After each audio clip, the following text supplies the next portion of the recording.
क्या नाम है आपका? सोमपाल साहब, जिला बरेली, ग्राम दलपतपुर। अच्छा, ये आपके पीछे जो बिल्डिंग बनी हुई है, हाँ, क्या कमियां हैं इसमें? इसमें साहब ये बगैर बुनियाद कुआ है, बुनियाद खुद रही तो हम आए भरी जा रही तो आए साहब, उनसे कही तो वे बोले हमारे स्टेटमेंट में जाइए साहब। अच्छा ये बताओ सोमपाल भाई, हाँ साहब, ये ईंट कैसी लगी इसमें? ईट साहब यहाँ में पीरा ईट लगी है साहब। पक्की बात कर रहे हो? हाँ पक्की बात कर रहे हैं। और जी एक्चुअली जब ग्राम पंचायत हॉस्पिटल तैयार हो रहा था तब हम लोग मतलब जाके देखभाल की थी।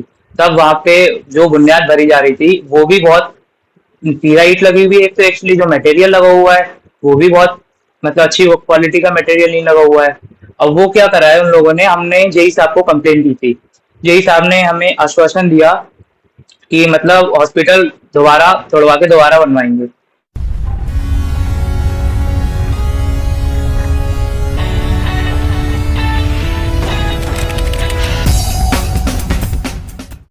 प्रधानमंत्री मोदी के जुमले ये कि मेरा देश आगे बढ़ रहा है, इस जुमले का साकार रूप आपने अभी तक नहीं देखा होगा। चलिए हम आपको दिखाते हैं, साथ ही सोच ईमानदार काम दमदार जैसे ढोल का साकार रूप भी दिखा देते हैं। मामला यूपी के बरेली के गांव दलपतपुर का है। एक एक तस्वीर को ध्यान से देखिए। गुजरे साल 2023 में गांव में एक सरकारी मंदिर का निर्माण शुरू हुआ।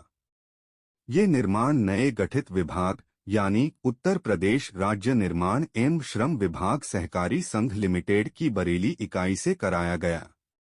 क्योंकि 2015-16 के दौरान प्रधानमंत्री ने कहा था कि मेरा देश आगे बढ़ रहा है। लगभग 8 साल पहले से अब तक देश कल्पना से भी आगे बढ़ गया। इतना आगे बढ़ गया कि अब सरकारी इमारतें बिना बुनियाद ही बनाए जाने का आविष्कार भी कर लिया गया। जी हाँ, सही सुना आपने, अब सरकारी इमारतों को बिना बुनियाद ही बनाया जाने लगा है। बरेली के थाना भोजीपुरा के गांव दलपतपुर में आयुष्मान आरोग्य मंदिर का निर्माण किया गया। इस सरकारी मंदिर का निर्माण उत्तर प्रदेश राज्य निर्माण एवं श्रम विभाग सहकारी संघ लिमिटेड की बरेली इकाई ने किया। सोच ईमानदार काम दमदार जैसे जुमले को साकार रूप देते हुए इस सरकारी मंदिर के ढांचे को जहां पीला ईंट से बिना बुनियाद ही खड़ा कर दिया। प्रधानपति और गांव वालों ने मीडिया के कैमरों के सामने खुदाई करके दिखाई। तस्वीरों में देखिए निर्माण में प्रयोग किए जा रहे मटेरियल की क्वालिटी और गांव वालों का शिकवा सुनिए। मामले में एक पुरानी कहावत की सया भये कोतवाल तो डर काहे का, इस मुहावरे का साकार रूप भी देखने को मिला। स्वास्थ्य विभाग ने चुनाव आचार संहिता को ठेंगा दिखाते हुए न सिर्फ आनन फानन में मंदिर की ओपनिंग करी, बल्कि ओपनिंग करने पहुंचे सरकारी महंत ने न सिर्फ गांव वालों और प्रधान पर पुलिसिया दबाव बनाया, बल्कि मीडिया को भी हड़काने की कोशिश की। पुलिस का दबाव बनाकर ओपनिंग कर दी। हालांकि सरकारी महंत यानी भोजीपुरा PHC के मेडिकल ऑफिसर इंचार्ज के बुलाने पर पहुंचे भोजीपुरा BDO और थाने के SI ने गांव वालों को शिष्ट भाषा में समझाकर ओपनिंग करवा दी। बोलो बजरंगबली की, बोलो बजरंगबली की जय।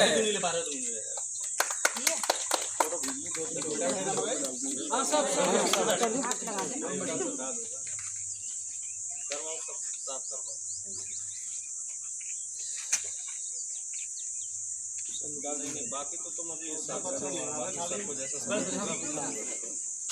है ना। चलो भी ताली बजा दो, तुम भी बजा दो भाई, तुम्हारे लिए बनाए ये। आज ही बजा दो यार, तुम्हारे लिए गांव का ही हो रहा है काम। आ जाओ सब लोग, आ जाओ इधर, आ जाओ सब लोग इधर आओ सब लोग आ जाओ।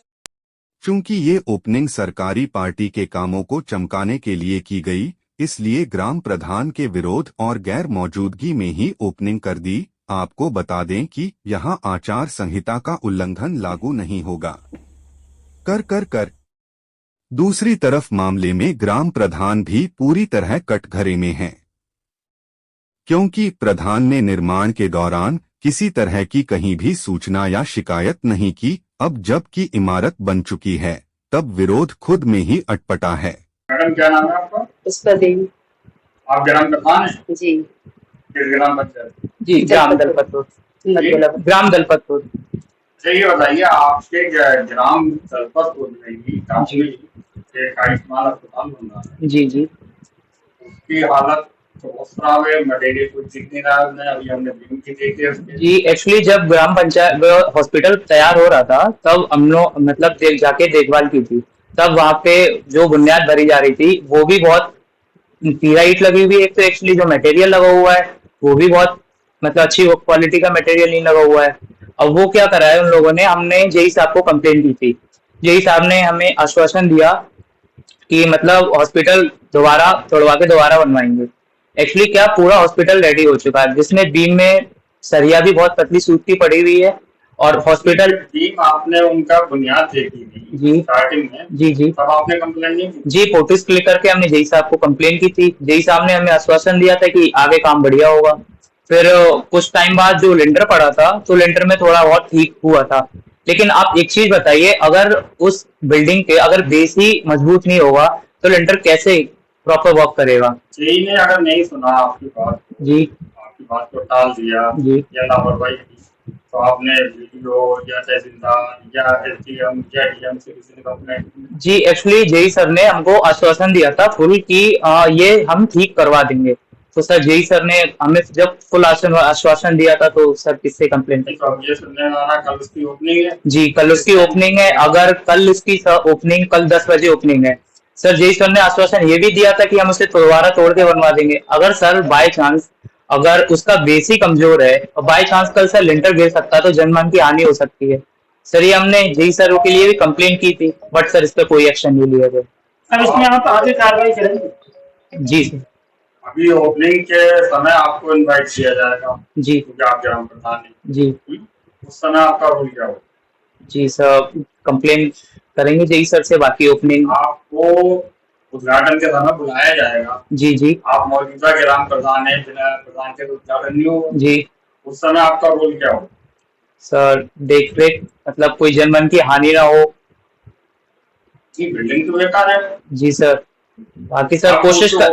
उस ओपनिंग को आप एक्सेप्ट कर रहे हैं या रिजेक्ट कर रहे हैं? सर रिजेक्ट करेंगे। रिजेक्ट कर। जी अच्छा ये बताइए, जो रकबा है, जो जमीन है, वो जमीन ग्राम सभा की है या किसी की खरीदी है? नहीं, ग्राम सभा की जमीन। ग्राम सभा जी। कितनी ग्राम सभा है आपके पास? सर इस बार में वही प्लाट जितना है कितना होगा? ये कभी गाँव वालों ने कंप्लेंट की, रास्ता उसने बंद कर दिया, बाहर रास्ता नहीं। सर वहाँ रास्ता नहीं है वैसे। गाँव के लोग नहीं नहीं नहीं, वहाँ कोई रास्ता नहीं। रास्ता कम है। नहीं नहीं रास्ता नहीं। इतना ही नहीं, ओपनिंग की आपाधापी में गांव के बच्चों और जानवरों की जानों के लिए भी बड़ा खतरा पैदा कर रखा है।